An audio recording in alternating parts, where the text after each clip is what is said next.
Hey Aries, I'm Lindsay from Lindsay with Love, and I hope you're having an amazing day. This message is for Aries Sun, Moon, and Rising for mid-July of 2022. And as always, Aries, if this message does not resonate with you, please leave it behind. Check out your rising sign and your moon sign for a more comprehensive view of what's happening for you mid-July 2022. Okay, Aries, as always, when I was meditating on your energy, the words around the corner came through. So around the corner, and this is what the guides had me write out. It says, Aries, something you have been waiting for quite some time is right around the corner. We are excited for you, ... You have worked hard for this to come to fruition. When it finally arrives, make sure you continue to hold gratitude for it so you can repeat the process and do it again, if that's your focus. It may feel a bit overwhelming at first, so take your time with it. If it's too much, or you decide this desire is not exactly what you hoped for, then that's okay.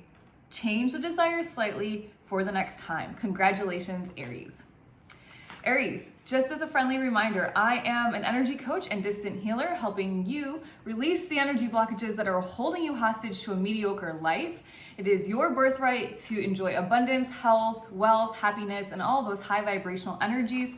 So Aries, if you're interested in working with me or learning more about me, you can click the first link or the second link in the description box below. The first is for my one-on-one private coaching program, and the second is for energy healing, you and I, on a monthly or bi-weekly basis.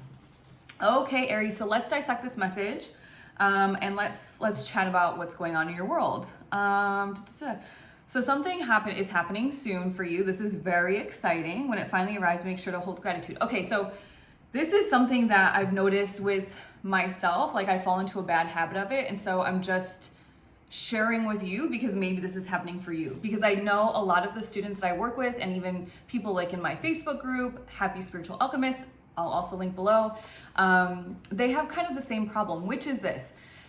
They get into a really great rhythm of meditation or gratitude journaling or whatever it may be, and they feel so good. Say it's like a 30-day kick, and you're meditating every single day, you're writing in your gratitude your journal every single day, and then you feel so high vibrational, you're in your flow, life is so good, and you stop.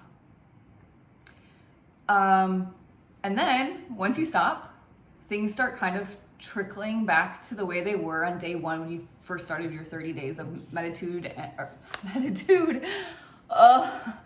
This full moon, I'm recording, Aries, I'm so sorry. I'm recording on the 13th to publish on the 15th, and this full moon energy has me like a frazzled, scattered woman the last couple of days. So my apologies. What I meant to say is you go back to like day one meditation, gratitude journaling, right? So you're on this high, you're feeling good, you stop, and then you go back down. It's like dieting or exercise. You exercise really hard, you start to get the abs, they're peeking through, and then you're like, well, now that I see them a little bit, I'm gonna eat all the pizza. Wrong, don't do it. From my experience, don't stop meditation, don't stop journaling, and don't stop not eating the pizza, okay? So just make sure you stay on track. Basically, it's telling you, make sure to continue to hold gratitude. So if you just hit it big on a project, or you just found the love of your life, or something really exciting is happening obviously for you, make sure to continue to hold gratitude for that. Because the more that you hold gratitude, for example, abundance, you hold the gratitude, something hits, you make tons of money on a project.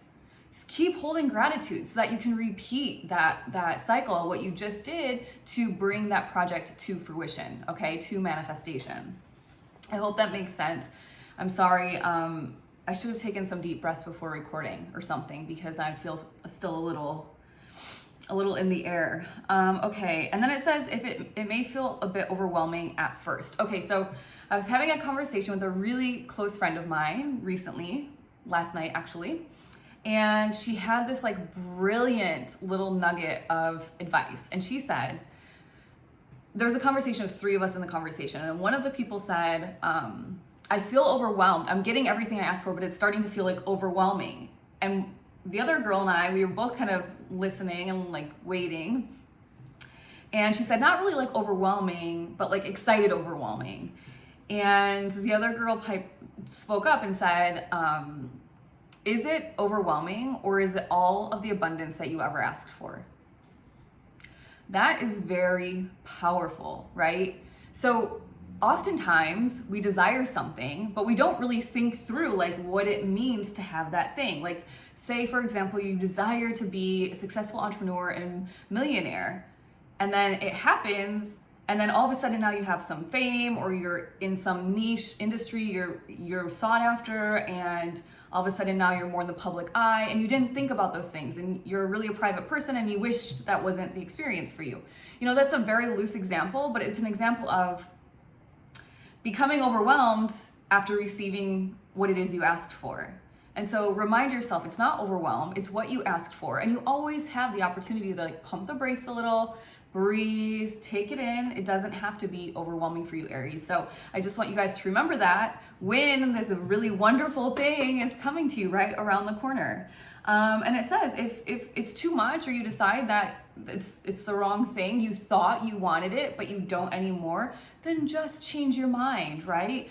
I think we're so stuck on this idea that like, oh, I said I'm gonna do something and I'm really focused on it, but now it's not really what I thought it would be. And then you're too nervous to change your mind because you told people about it, or you've been working on it for quite some time. But that's kind of the beauty of life, right? Is we have choices, we have free will. So exercise those rights as a human in this wonderful world that we live in. Just as a personal example, I used to have a different business before I became an energy healer, and I loved it. It was kind of this combination of fashion, and it was in the cannabis space, and cannabis was just starting to become more legal in many different states. I felt like I was at the precipice. I was like right at the perfect timing to introduce my product to the market. And what I quickly found out is that although I love designer luxury things, I love things that sparkle, I love things that are made of crystals, I love fashion and fashion accessories, I recognized that it was not in complete alignment with who I am as a person. I don't really love cannabis, like it just once in a while, but it wasn't my thing. And so really what happened was I recognized it. I'm not in alignment with this. I'm hitting hurdle after hurdle because the universe is trying to tell me I'm supposed to be an energy coach and healer. And so finally I just said, you know what, I'm washing my hands clean of this business, and I'm just letting it go. And it wasn't that challenging because it wasn't fulfilling the desire I had as an entrepreneur, if that makes sense. So if what you end up receiving that's right around the corner for you, Aries, is not what you desire, you can let it go. You don't have to hold on to it just because it's something that you wish for quite some time. You can simply just let it go and say, thank you, universe, for bringing this to me. Thank you, higher self, for becoming in a vibrational match and becoming in alignment to match this thing to receive it into the physical world. And also, thank you, universe. This isn't exactly what I wanted, even though at the time I thought it was. So I'm going to release it, right? What a wonderful time to release right now, Aries, right after the full moon. I'm posting on the 15th. Right now is the 13th. The energy will still be there as you watch this video if you catch it right around the time it posts. And release it. When you release it, guess what happens? You open some space to bring in something new. All right, Aries, I hope you enjoyed this message. If you found it useful, or if you enjoyed it, please consider liking, commenting, subscribing, and sharing. It helps me reach as many people as I can to help them heal in this lifetime and really live out a life that they are so passionate and excited about. Aries, I hope to see you all in next week.